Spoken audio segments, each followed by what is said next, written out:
नमस्कार, मी कीर्ती गायकवाड. स्वागत आहे आपलं आय न्यूज 28 मध्ये. चला तर मग जाणून घेऊयात महाराष्ट्रातल्या ताज्या घडामोडी. बाभुळगाव सोनवत परिसरात अति पावसामुळे पिके पाण्याखाली. 1 महिन्यापासून सातत्याने सुरू असलेल्या पावसामुळे शेतातील पिकांचे मोठ्या प्रमाणावर नुकसान. धरणगाव तालुक्यातील बाभुळगाव सोनवत परिसरात जवळजवळ 30 दिवसांपासून सतत पाऊस सुरू आहे. शरीरातील पिकांचे मोठ्या प्रमाणावर नुकसान हे झालेले आहे. पावसाची सतत 1 महिन्यांपासून सुरू असलेली रिपरिपमुळे सर्व शेतातील कामे खोळंबली आहेत. अति जास्त पावसामुळे शेतातील पिकांची कुठल्याही प्रकारची आंतरमशागत करता येत नसल्यामुळे शेतकरी चिंताग्रस्त झाले आहेत. शेतात मोठ्या प्रमाणावर तण उगवलेले आहे.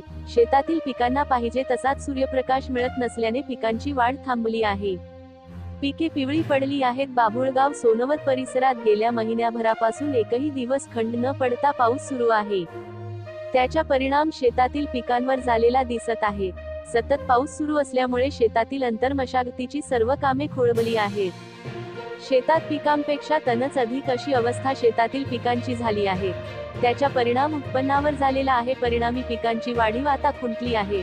शेतकरी वर्ग अशा सततधार सुरू असलेल्या पावसामुळे भयंकर अडचणीत आला आहे.